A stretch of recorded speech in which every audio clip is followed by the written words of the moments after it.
it's not just that we disagree. I'm okay with disagreement.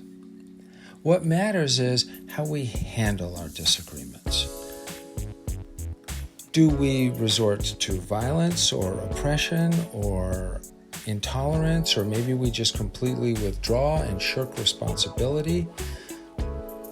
Or do we try to handle our disagreements with courage and integrity? And usually that means talking to the enemy. The way we resolve disagreements peacefully rather than violently is by talking.